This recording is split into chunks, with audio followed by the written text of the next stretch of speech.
I finished up the last video kind of quickly in regard to courts. Kind of just to go back on that a little bit. The judicial sources of law are very important, and understanding how they come to be is pretty important too. So court cases originate in what we call a trial courts. They're a series of kind of first level courts where cases are originally brought before a judge.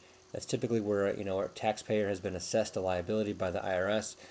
They don't like it, and so they have to then take the IRS to court to have a judge hopefully overturn the IRS's position.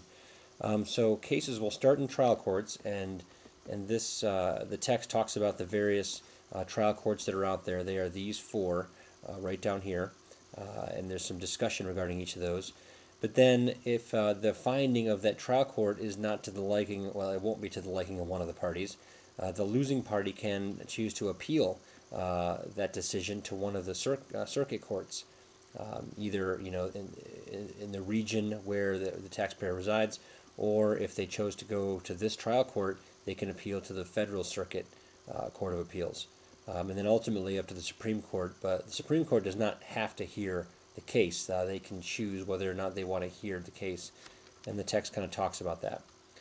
The text goes on to it discusses all the appellate courts. There's all the circuits around the country. You can see Michigan falls into the Sixth Circuit right here. So any kind of court decision that gets appealed in any district or trial court in this circuit will get appealed to the Sixth Circuit Court. And then the book goes on to talk about citations. That's kind of beyond the scope of where I want to go with this class, so I'm not going to spend a lot of time with having you learn how to cite or find court cases specifically. So we're going to keep on cruising through here into, we kind of just skipped through the next part of the chapter dealing with tax research.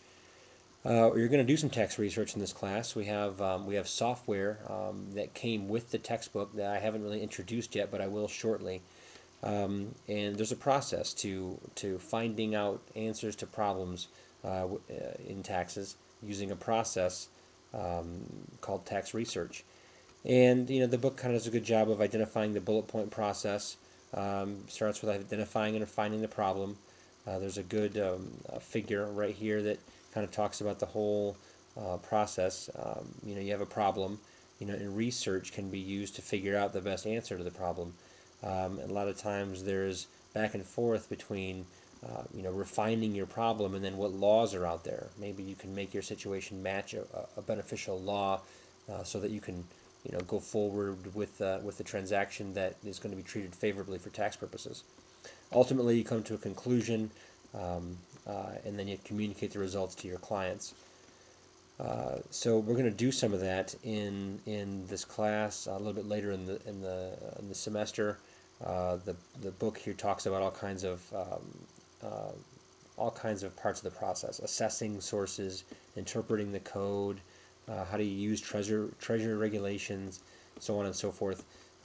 You can breeze through some of that right now. We're ultimately going to look at that later in the semester when we talk about actually doing tax research. You can see example of a research memorandum right here. They all include these basic headings. What are the facts of the case? What are the issues? Then the conclusion usually is provided right here for people that just want the answer. They can find it, and then here's all the analysis that supports that conclusion. Not a lot more to talk about here. We're going to use computers in doing our tax research. RIA is the Checkpoint is the service that comes bundled with our textbook. It's a 6-month student subscription. And then there's also some helpful parts in the book about CPA exam. Taxes is on the CPA exam, and some examples of things you might encounter on the CPA exam regarding taxes are discussed at the end of the chapter here.